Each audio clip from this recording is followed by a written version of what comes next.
your leg, you can just keep pulling the arm all day long. If I go behind, you can even reach because we are too close. You pull me close, you grab the arm. With both knees on the floor, the person trying to do that, that's a white belt mistake. That's a person that's been training 1 week, they might do that, but they just don't know any better. But if you have any experience, you will never do that, ever. It's a huge mistake. It's the same as, trying to give an arm lock.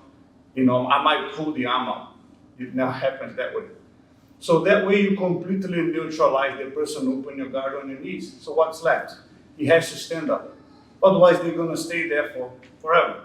And then the longer they stay on your closed guard, the more chance you have to implement your attacks. So the first job is to neutralize. Don't let him open your guard kneeling down. Force him. Force him. The only option is to stand up. And then when they try to stand up, you break the posture. Don't let them stand up. When they realize the only way to open your guard is standing up, then they try.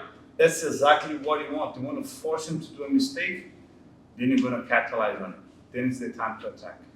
When he's trying to stand to open your guard with a proper structure, a proper base, that's your best chance. You're the best time to attack someone.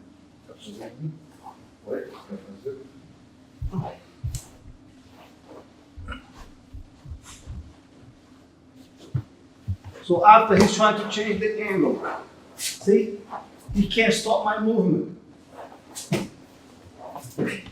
He has to bring the knee down. So what's left? Now is for him to stand up.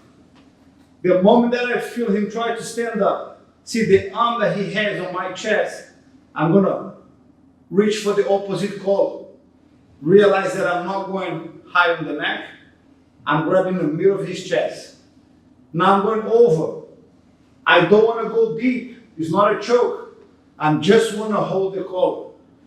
Like a baseball bat. I grab the middle of his chest and I reach over. So now I'm grabbing both knees, the hands.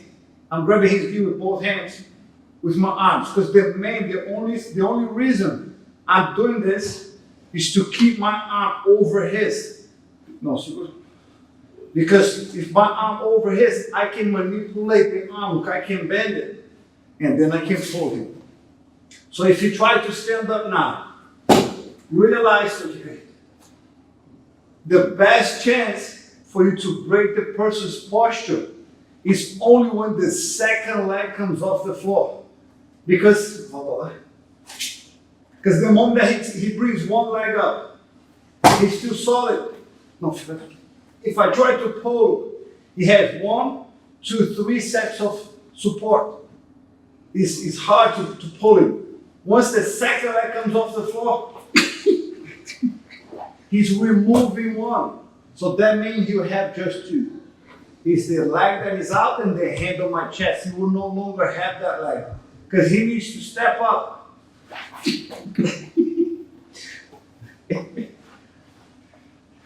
See, he will never stand up with my arm over his, breaking his posture. And like I said before, the main way for you to generate the power to pull the person is with your legs.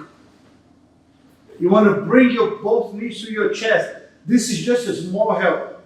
This is more to fight against the arm. It's this.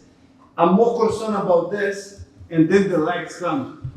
And now you have him close to you, and then you have a much bigger chance. And then you have a much bigger chance of implementing your attacks. So the person has the arm on your chest, reach over. But you don't need to go deep, it's not a choke. Grabbing the middle of his chest, and then you throw the other hand, your other hand just above. Like they're very close to each other. Because the main goal for you to have that is just for the fact that it's over his arm. It's not a choke, I don't need to go deep. You just need to be over with both hands. So my arms, the main job is to bend your arm. It's only to do this with his arm. If you can bend the arm, he will collapse. You pull your legs to your chest without closing it, without opening your guard. Realize that I kept my guard closed the whole time I'm pulling. After you pull, you hold him close. Now, next step is to implement your attacks. And you do that as many times as you have to. Sometimes you have to do it a few times because you're going to pull him down, going to break him apart. He's going to try to reach over. You reach over his. And then he will try to bring the leg up, to push your leg. You bring your arm in. You touch the leg. If he doesn't put the leg down, he's gone. Try it out with your partner. The first thing, don't worry about attacks first. Worry about keeping the close guard. That's your main job. After you can keep him in the close guard, you can take your time with your attacks.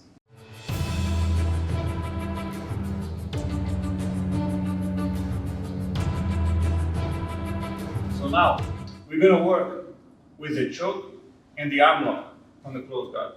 So they are single, they are single attacks, but you should also combine them with one another. Because this one is a natural reaction for the other, it will give you the other.